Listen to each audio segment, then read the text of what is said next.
Jonathan Joss, the unforgettable voice behind John Redcorn in the beloved animated series, King of the Hill, has tragically passed away at the age of 59.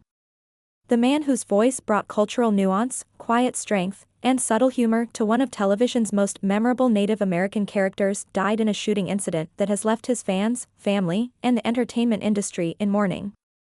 The city of San Antonio, Texas, his birthplace and final resting place, woke to somber news that rippled far beyond its borders. From the dusty streets where he once dreamed of a future filled with storytelling, music, and expression, to the glowing screens of millions of homes that welcomed his performances, Joss left an imprint few could erase. The tragedy unfolded on a quiet Saturday, a day that began like any other but ended in horror. San Antonio police confirmed that officers were dispatched amid reports of an altercation in progress. When they arrived on the scene, they discovered Joss lying near the side of a road, his body still, his presence fading. Emergency responders rushed to stabilize him, attempting to revive the man whose voice had once filled rooms with joy and character. But despite their best efforts, Jonathan Joss was pronounced dead at the scene. It was a moment that shattered hearts, not just those of the people who knew him, but of anyone who had ever heard his laughter, watched him perform, or seen him take the stage with his band. According to the police report, he died from multiple gunshot wounds. The violence, swift and irreversible, marked the end of a life that had endured so many challenges yet remained anchored in hope. The alleged shooter, 56-year-old Sigfrido Alvarez Ceja, has since been detained. Reports indicate that the incident stemmed from a heated argument with a neighbor, an encounter that escalated with tragic consequences. TMZ later suggested that the dispute may have been fueled by deep-seated personal prejudices, a theory reinforced by a powerful, heartbreaking message shared by Joss's husband, Tristan Kern de Gonzalez. On Facebook, Tristan poured out the anguish of a man who had not only lost his husband but also witnessed the unfathomable cruelty of hate in action. "Jonathan is my husband.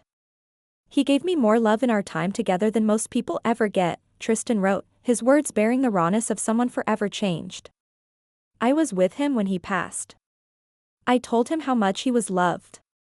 He added that Joss was murdered by someone who could not stand the sight of two men loving each other, painting a chilling picture of the senseless intolerance that may have played a role in this tragedy. It wasn't just a personal loss, it was a cultural wound, a reminder of how far we still have to go in the fight for equality, respect, and understanding.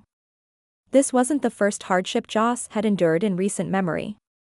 Just months prior, a devastating house fire tore through his home, leaving behind little more than ashes and sorrow.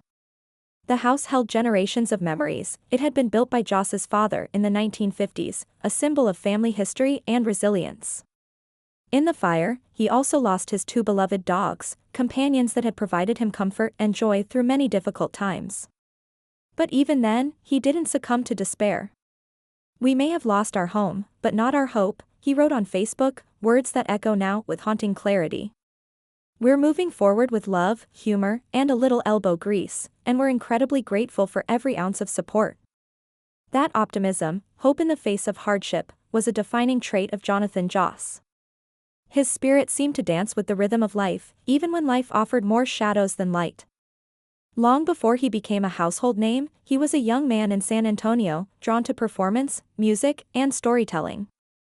His early career included appearances on shows like Walker, Texas Ranger, where his on-screen presence hinted at the depth he would later bring to every character. But it was his role in King of the Hill that immortalized him in the annals of television history.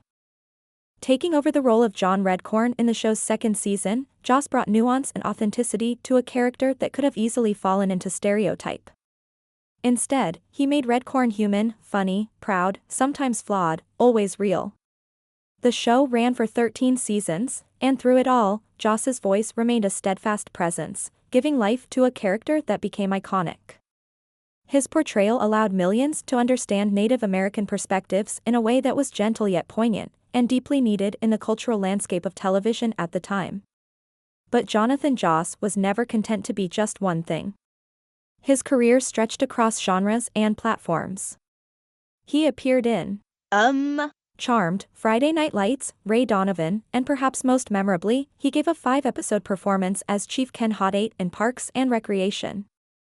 The character, a blend of dry humor and cultural insight, was a fan favorite, and once again, Joss managed to make a lasting impact with limited screen time.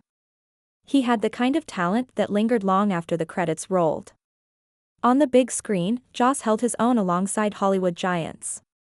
His role in the Coen brothers' remake of True Grit showcased his ability to work in serious, dramatic roles. In The Magnificent Seven, he stood shoulder to shoulder with a modern ensemble cast, and in The Forever Purge, he brought gravitas to a franchise known more for thrills than thoughtful performance. Yet in each project, no matter how small or large his role, Joss brought the full weight of his experience, identity, and soul. His artistic spirit also found expression through music. Joss was the heart of the Red Corn Band, a musical group named in homage to his King of the Hill character. They didn't just play songs, they told stories. Mixing humor, cultural pride, and personal reflection, their performances became celebrations of life, identity, and community. Joss often posted excitedly about their gigs, sharing pictures, thanking fans, always filled with gratitude. "Last night's gig was amazing, huge thanks to everyone who came out and showed us love," he wrote on Facebook just days before his passing. "We're feeling so grateful for the support and good vibes." These words, read now, feel like echoes. They remind us of what we lost, a man filled with joy, humor, talent, and most importantly, love.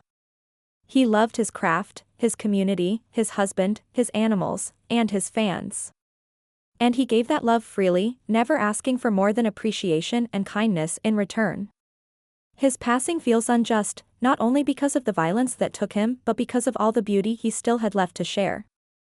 Jonathan Joss wasn't just an actor, a musician, or a voice on a cartoon.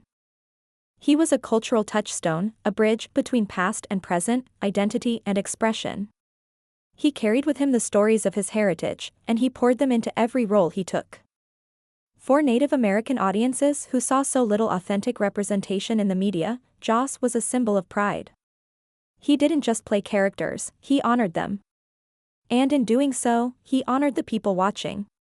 His legacy is not only what he left behind on screen or on stage, but in the hearts of those he touched. Friends remember him as endlessly generous, the kind of man who would help you move, call to check in after a loss, or stand by your side in a protest. He was deeply committed to causes that mattered to him, from animal rights to indigenous representation, from marriage equality to veterans issues. He marched, he donated, he performed at benefits. He gave his time and voice where others remained silent. And his love story, his bond with Tristan Kern de Gonzalez, was a testament to everything he stood for. It wasn't a fairy tale filled with perfect moments, but a real, vivid, and enduring partnership built on trust, laughter, pain, survival, and relentless hope. They faced homelessness together after the fire. They mourned the loss of their pets, rebuilt, and found joy in the small things.